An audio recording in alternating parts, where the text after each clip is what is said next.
Hi, this morning I'm just sharing an interaction I had. I was in a government department dealing with some staff about an issue, and another member of the community was behind me, and she could hear sort of what I was discussing with the service person, and she could sense my frustration that I wasn't making progress or getting sort of through what I wanted to do. And she interrupted and took me aside and explained it to me. And the customer service rep said, well, I was really put out by this. It was almost the member of the community had taken it upon herself to explain it correctly. And I basically took it on board, and okay, then we could move forward and solve the problem, which was an interesting exchange. And as I left the council building, the woman who'd helped me sort of ran after me and just started explaining her experience with the council, with her, the matter she was involved with, and her frustrations, and how the staff weren't sort of adequate. And I ended up that I'm going to have a life coaching session in the next few days, so it was a good result all round. The big takeaway from it for me personally on reflection is that there are places and times and moments that have a positive energy, and they're good for you, and they're places to stay and absorb and soak it all up.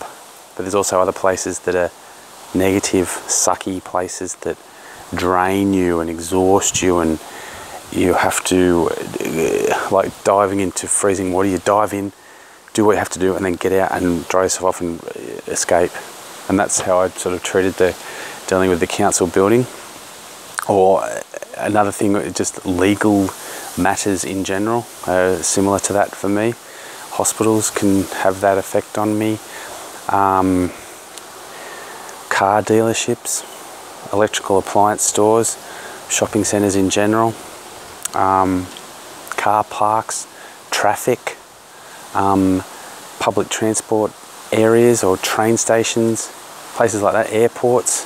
They all have a frantic underlying energy where everyone, all these egos are pushing and shoving and jostling, and there's not much you can do because we have to sort of get on the train or get on the plane or get the stamp from the agency or whatever process we need to go through, we need to do, when it does take time, and it is what it is.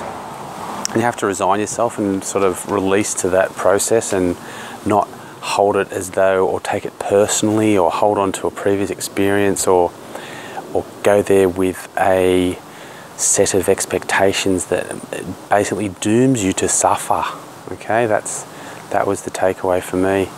But in the same sense, there's those toxic areas like shopping centres and car parks and public transport hubs. There's also beautiful, inspirational energy power places that will boost you and lift you and enthuse you and detoxify you and cleanse you. And for me personally, my sort of temple of that would be my yoga studio. Going there is to arrive and settle onto the mat pre-dawn is one of the most sacred moments of my day or my life. You know what I mean? To do that every day. I'm doing it. I've done it 6 days in a row so far. I'm going to try and do the whole month, not miss a day of yoga this month at 6 a.m. And for me, the energy there and the intention built around that is really powerful and really positive. Okay, and it's something that I can't. I won't get a stamp for it or a little medal, or I won't get a bigger car or a promotion, or I won't get any sort of status thing other than I'll have deeper clarity and a connectedness and a spiritual joy. Okay, so they're terms that people really shy away from and really become skeptical or resist for some reason.